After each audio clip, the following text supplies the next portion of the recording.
El Partido Liberal celebra otro aniversario de la gesta del 18 de octubre en medio de una profunda crisis interna. Un partido esencial y fundamental para la política paraguaya que deberá reorganizarse de cara a las elecciones del 2023.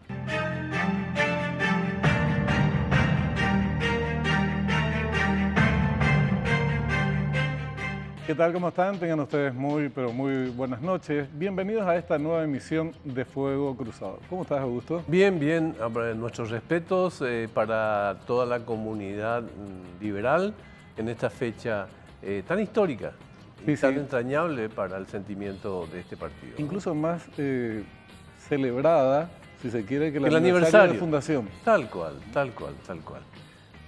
Vamos al reconocimiento de campo. El PLRA está en un escenario político que enfrenta su mayor crisis en los últimos años. El mayor partido de la oposición afronta dificultades como el descalabro administrativo y financiero por obra de su presidente Efraín Alegre, además de la dura derrota en las elecciones municipales, donde perdió 20 distritos. Ante eso, cabe la pregunta: ¿a dónde se dirige este fraccionado partido? Y el problema, efectivamente, Augusto, es que no se divisa una lucecita al final del túnel. Se empiezan a barajar opciones, la destitución o el paso al costado, la renuncia de Efraín Alegre a la conducción del PLRA, pero esta última no es una opción que baraje el titular de los liberales. Saludamos al senador Fernando Silva Facetti. ¿Cómo le va, senador? Buenas noches. Muy buenas noches, Augusto, Benjamín. Un gusto poder compartir una vez más con ustedes y, por supuesto, con la enorme de la audiencia del canal. Igualmente. Bueno, Fernando, queríamos saber que en esta situación de aguda crisis que enfrenta el liberalismo paraguayo, ¿cuáles son las alternativas que barajan para salir de ella? ¿Y cuáles parecen o parecerían tener más posibilidades de que se ejecuten en las próximas semanas o meses? Bueno, en primer lugar, yo creo que tenemos que hacer todo un mea culpa y hacer un sinceramiento con nuestro discurso, con nuestras bases, ¿verdad? En primer lugar, el resultado del 10 de octubre es un resultado alentador, es un resultado positivo, nos llena de esperanza. Yo diría que no. Si uno ve las intendencias, el número de intendencias propias que tenía el partido 6 años atrás contra la que tenemos ahora, la cantidad de juntas municipales que han sido ganadas, hay una diferencia negativa muy importante. Se han perdido muchas municipalidades muy importantes y entonces tenemos que empezar el análisis de cuál ha sido la causal. En primer lugar, yo creo que al tratarse de elecciones municipales, las diferencias internas que sí existieron, por lo menos ante la necesidad de la elección de las candidaturas municipales, no hablamos de nacionales, eso atenúa un poco. Entonces, bueno, quizás eso, salvo algunos distritos donde sí fueron causal de la derrota, claramente hay que hacer un paréntesis. En segundo lugar, cuál es la presencia que ha tenido el partido en estas circunstancias. Y un caso no menor en este tipo de elecciones es evidentemente la estructura del partido, la capacidad de acompañamiento del partido que siempre se ha dado.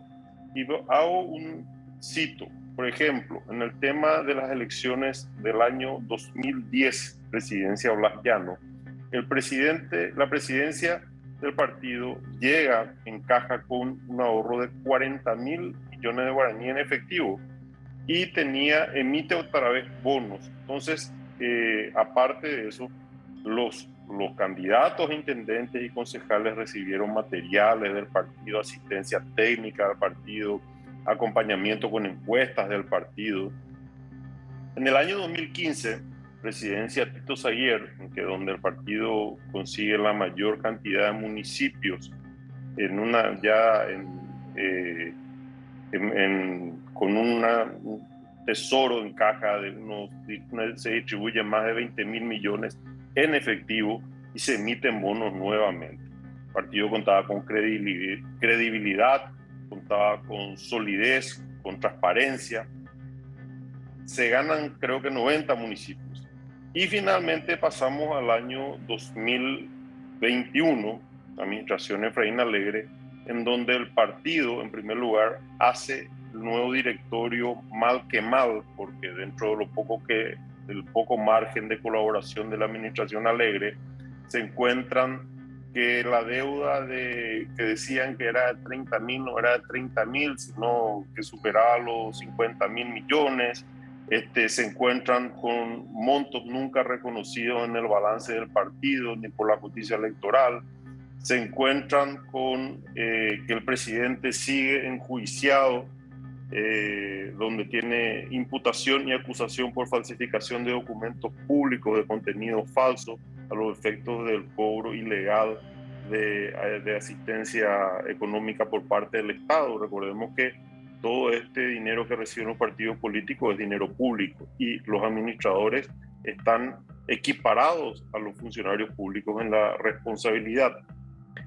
Y otra vez, finalmente, a última hora, resuelven emitir bonos por 10.000 millones.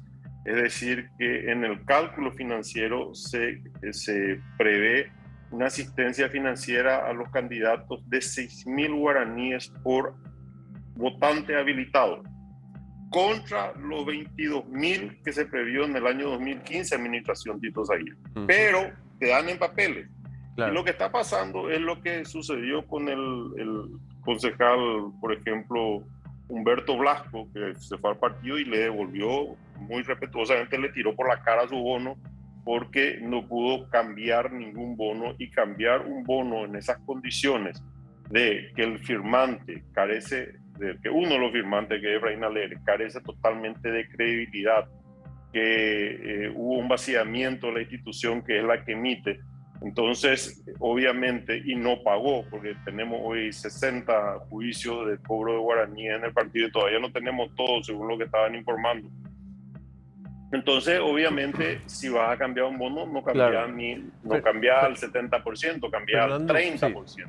Sí. Y ese es un negocio de usurero. Y en esas condiciones fue el partido a esta elección, y obviamente el culpable es el presidente, que durante los últimos 6 años estuvo al frente del partido. Senador, qué interesante el gesto de Humberto y poco reflejado. Fue un contexto muy interesante. Senador, ¿cómo se va a resolver, o si quisieras, cómo se tendría que resolver esta crisis que tiene el Partido Liberal Radical Auténtico respecto de su directiva, la cabeza de su directiva? Y en parte yo creo que va a ser, en primer lugar, lo que se necesita es el total sinceramiento de la situación económica con una auditoría que venimos. Yo había presentado la denuncia a la Fiscalía en el año 2017 con el vaciamiento de aquellos 20.000 millones de guaraníes, que no sé si te acordás que en el 2016 y en el 2017 se gastó 20.000 millones en combustible, y el partido tiene una sola camioneta, y una camioneta no puede estar consumiendo 20.000 millones de guaraníes. Y después saltó que la factura era falsificada nuevamente. Pero parece que era el encendedor de alguien también que consumía. Y lo más probable era después de 20.000 millones que fueron en consultorías, etcétera. Entonces hubo un vaciamiento de los fondos. En ese entonces, cuando se presentó, porque fue contra la candidatura, porque usaban los fondos para apoyar la candidatura de Alegre para candidato a presidente, contra el entonces candidato a presidente Carlos Mateo Valmelli, y salió, por supuesto, a anunciar que se iba a hacer una auditoría profunda, que esto no es así. Jamás se hizo, jamás. Pasaron 4 años y nunca se hizo la bendita auditoría. Después viene el tema de los pedidos de informes, nunca contestaron, tuvimos que recorrer amparo, te enviaban una parte nomás, no te enviaban los otros, y finalmente, para cortar de raíz, ¿qué hicieron? Nos expulsaron del partido, y hasta hoy, justamente hace 15 días atrás, pedí copia de la resolución del directorio por la cual nos echaron del partido. Nunca existió la resolución. Directamente un día dejaron de invitarnos a todo lo que no coincidíamos con la lista de Efraín Alegre, entonces te da una pauta de lo pluralista y tolerante que es el actual administrador del partido. Entonces, obviamente, por la buena no te va a dar nada. Bueno, entonces una vez que descubra lo que estoy seguro que se va a descubrir, que hubo un carnaval con los fondos del partido, mucho más de lo que hoy, por lo cual hoy él está acusado, mucho más del dinero que va saltando, ¿verdad? Pues imagínate que había más de 10.000 millones que no figuraban en la contabilidad del partido, era deuda real del Partido Liberal. Entonces, la siguiente pregunta va a ser, ¿qué va a hacer el directorio con esa información? Porque al estar equiparado a funcionario público, vos sabés que el funcionario público, al tener conocimiento de un hecho delictivo, debe hacer, obviamente, la denuncia a la institución que corresponda. Pero debería denunciar al Tribunal Superior de Justicia Electoral, a la Contraloría General de la República y al Ministerio Público. Y finalmente, tratar de encontrar soluciones. Un presidente que está acusado por usar fondos en forma ilegal y sigue en la administración de la institución, obviamente carece totalmente de credibilidad. Entonces lo correcto sería pedirle a él, que no va a hacer por la buena, no veo yo que haga, que dé un paso al costado y que, como fue una parte de 3 candidaturas que ganaron, una chapa que ganó las elecciones, bueno, que el siguiente representante electo, que es Hugo Fleitas, gobernador de Cordillera, que abro en un paréntesis, tuvo una excelente jornada electoral donde se notó su presencia, el acompañamiento a la candidatura del Partido Liberal, donde de 20 municipios, 15 quedaron en poder del Partido Liberal. Entonces este sería el camino institucional para reorganizar, porque yo estoy seguro que el señor Hugo Fleitas ni tampoco Alba Talavera, que es vicepresidente seguro, van a estar interesadas en quedar pegadas a la terrible mala administración que tuvo la institución en los últimos 5 años. Entonces, pero la responsabilidad va a ser del directorio que hará con la información, y finalmente si se convoca o no la vía correcta para proceder a separarle del lugar es una convención del Partido Liberal, y si vamos a estar dispuestos a dar ese paso para transmitir ese mensaje de transparencia, de sanción a quienes no hacen bien su trabajo, o vamos a seguir con el tema de contra la mafia, y en casa nuestra mafia vació los fondos de la institución, y todavía en el análisis vamos a ver que muchas intendencias no se llegaron a ganar por la falta de asistencia económica, y muchos concejales departamentales no llegaron porque les faltó 20 votos, 30 votos, 40 votos, y que con el dinero que la institución siempre dio, porque siempre fue medianamente bien administrada, podían llegar, y este caso no fue, ¿verdad? Tenemos un año. De acá a un año vamos ya a estar en víspera de una interna nuevamente para la presidencia de la República, y bueno, cuando más temprano actuemos, yo creo que el mensaje que vamos a dar a la institución, dando también lugar a gente nueva, dando también lugar a gente que sí tiene hoy ya prendida en el pecho alguna medalla de victoria, entonces eso va a transmitir mayor optimismo dentro de la fila, unidad dentro de la fila, y obviamente autoridad para liderar una gran concertación de fuerzas opositoras para hacer frente al Partido Colorado, que hoy tiene una ley que yo, cuando se trató de advertir, decía, no, la ley del desbloqueo deberíamos usar, y somos inteligentes, solamente para depurar nuestras filas, es decir, llevarlas a las internas, claro. Y en las generales no, porque vamos a tener doble elección, doble costo, y a poner en situación de desigualdad con aquellos que por eso nos olvidamos de poner 3 puntos, los mejores con mayor capacidad de recurso económico. Entonces, obviamente puede ser todo lo churro que quiera, todo lo buen tipo que quiera y todo lo preparado que quiera, que si no tenés, salvo poquísimas excepciones que se mostraron en estas elecciones, que si no tenés vos la capacidad económica, es imposible hacerle frente en igualdad de condiciones a una capacidad económica y enorme como... Mira, Sí, como el Partido Colorado. y organizativa también, porque Claro. pues, hablamos hace un rato, antes de empezar el programa con Benjamín, al respecto de que esta distancia se acrecienta si incluís dentro del paquete de análisis el hecho de que el Partido Colorado y el Partido Liberal son los únicos partidos que hacen internas. Imagínate lo que es, o sea, es una cuestión casi inmoral, digamos, el tener cualquier tipo de crítica y no hacer internas, porque las internas fortalecen a los partidos políticos. Y bueno, veamos qué sucede con... Hay un tema Sí. que a mí me parece importante que plantea, que sin lugar a dudas tiene relevancia, que es la cuestión económica. Yo no sé si habría que circunscribir solamente a ese factor, porque el PLRA llega en condiciones muy malas, no solamente financieras, a estas elecciones, y no solo por causas económicas, creo que se puede atribuir el revés electoral.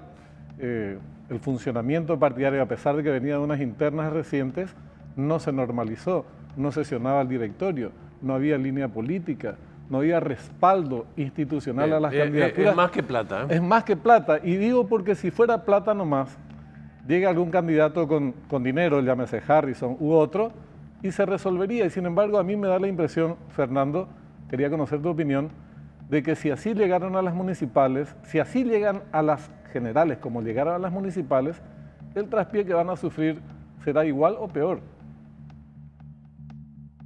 Y Aunque es haya así, ¿verdad? platita. Hasta antes de la nueva elección del directorio había prácticamente, como se había modificado el estatuto, entonces él convocaba sesiones de directorio para tratar cualquier hecho que a él electoralmente le convenía, donde él tenía posiciones claras. Nunca se sabía si había o no quórum en el directorio porque era online, nunca tuvimos acceso a los libros de acta. Fueron 14 miembros del directorio democráticamente electos, fueron destituidos por un capricho personal para no escuchar críticas dentro de las sesiones. Y bueno, hoy no tiene esa mayoría, hoy no tiene esta potestad, y prácticamente solamente hubo creo que una o dos sesiones de la nueva asunción del directorio. Y es muy importante que se bajen líneas y que sean escuchados los representantes, y bueno, y tratemos de ponernos de acuerdo. A veces no es fácil, obviamente, pero inicio tienen las cosas, y con tolerancia y paciencia tenemos que ir haciéndolo. Y una vez que empecemos en grupo a ponernos de acuerdo sobre algunos puntos básicos, obviamente, y una de estas es la institucionalización, la corrección administrativa y mensajes correctos que sean creíbles. Imagínate que la mesa de partidos de oposición, donde el partido siempre se jacta de participar y está liderada por el candidato a concejal del Partido Federalista, que creo que tuvo 190 votos. No, increíble. Y bueno, eso ¿qué es perder credibilidad? ¿Dónde está Patria Querida? ¿Dónde está?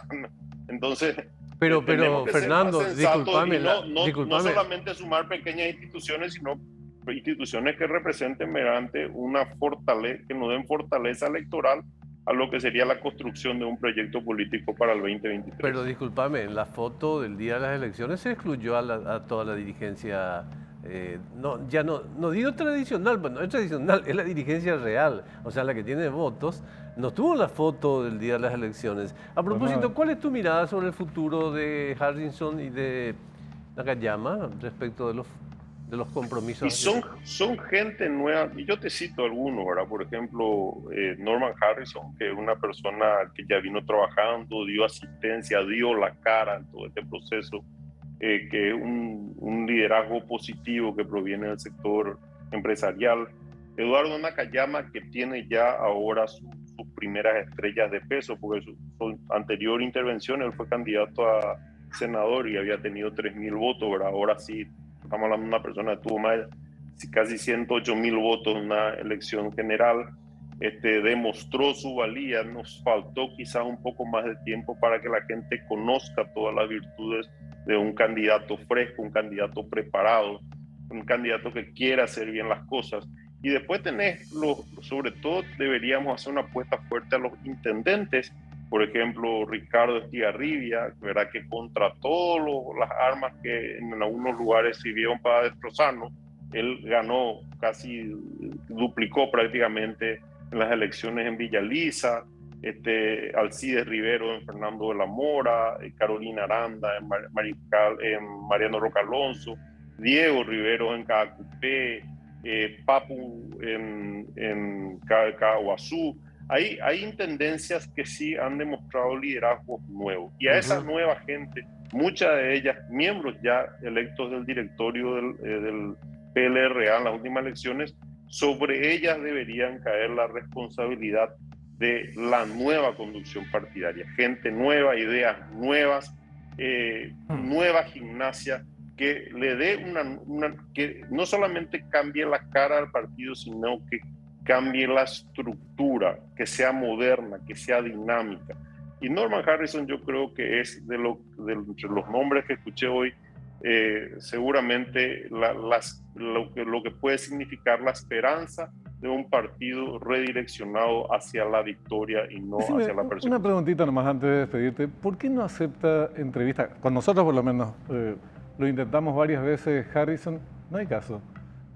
Sería interesante abrir un debate más allá, no solamente con periodistas que puedan compartir sus ideas. Formalmente él todavía no lanzó su candidatura. Lo que hizo es acompañar a los candidatos, recorrió el país, dio asistencia, puso equipos técnicos, que es lo que antes hacía el Partido Liberal y que hoy brilló por su ausencia.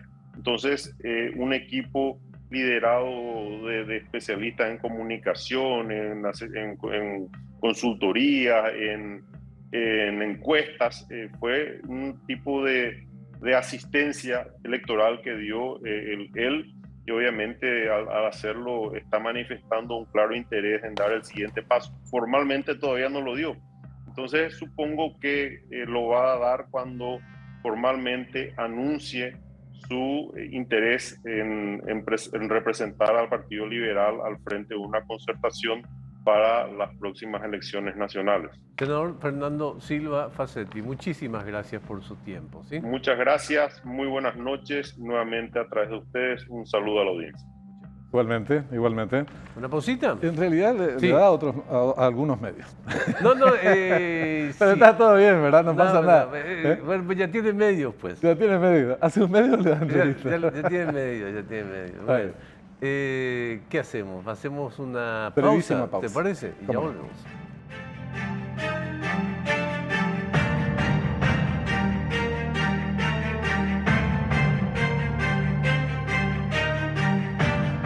Estamos regresando a Fuego Cruzado en la parte final, que es el buen momento para hacer un balance, don Benjamín Livieres. O sea, que yo no creo que la crisis del liberalismo se reduzca a la cuestión financiera. Los malos manejos financieros, que los hubo sin ninguna duda y que tiene su importancia, tampoco me quepa duda. Pero es un problema político muy serio que viene arrastrando desde que, por lo menos desde que asumió Efraín. Y si mirás más hacia atrás, hay una política de liberalismo que fue la política de la oposición durante mucho tiempo en nuestro país, que evidentemente tendrían que revisar a la luz de los resultados que fueron adversos durante casi 3 décadas. Y yo tampoco creo que el Partido Liberal Radical Auténtico hubiera hecho una mala elección. Lo que hizo es un mal negocio, que es otra cosa. Digamos, en todo este proceso, acaba de decirlo Silva Facetti, yo pensaba que la foto más elocuente era la ausencia de los dirigentes grandes en el día de las elecciones. La foto más elocuente es lo que acaba de decirnos Silva Facetti. En la mesa interpartidaria, el líder no es el representante del Partido Liberal Radical Auténtico, digamos, ¿verdad? Esa renuncia al liderazgo, esa renuncia al hambre de poder es una cuestión importante para sopesar. Y coincide con lo que vos decís, no es solamente un tema de tragadas. Vos recordarás a un líder opositor brasileño de mucha gran fuste, de mucha relevancia, Ulises Guimarães. En un momento dado, bueno, fallece poco tiempo después del inicio de la transición, pero representaba una fuerza que se acostumbró a ser segunda fuerza. El PLRA en gran medida durante este periodo democrático que ya lleva más de 30 años se sintió cómodo como Sí. segunda fuerza y perdió su identidad política. Entonces, cuando se trata de revisar posiciones, no creo que solamente haya que apretar la tecla de las finanzas, porque si no, los mismos problemas se van a reproducir, Totalmente. aunque con plata, que seguramente la van a tener en las próximas elecciones. Hay desafíos que son muy preponderantes en el futuro del Partido Liberal Radical Auténtico. Uno de ellos que me huele, es fundamental, es una cuestión perceptiva, no tengo un acerto científico, pero es la formación de cuadros. El Partido Colorado, uno observa la cantidad de nuevos integrantes de este partido, es inmensa. Podés decir, bueno, capaz que la mitad de ellos están nomás ahí, capaz que no, la mitad entró por una cuestión crematística, lo que quieras, pero la mitad, eso es todavía más de 100.000. Ujú. Entonces, el PLRA tiene que trabajar en esa construcción de poder. Es muy importante para la democracia que en este país exista, digamos, un juego de poder importante entre partidos políticos. Que el sistema de partido efectivamente se relance sobre bases más sólidas. Hoy tiene problemas, yo sé que hay opiniones discrepantes en esta materia, pero se traduce en una democracia de baja calidad. Entonces, los partidos están con dificultades en este terreno, se expresa en la institucionalidad de la República, que deja bastante que desear. El punto es que no hay otro camino para la democracia, sino el fortalecimiento de los partidos políticos, ¿verdad? Y volviendo a lo mismo, Absolutamente. que hagan sus internas, que se organicen, que cambien a sus viejas figuras en los partidos familiares. Y no es difícil que un día empiece a surgir la chispa de la atención sobre estos temas, ¿sí? Bueno, tenemos que despedirnos o nos echan. Nos vamos por hoy. Nos vemos mañana, que sigan bien. Ya llega a cuenta final.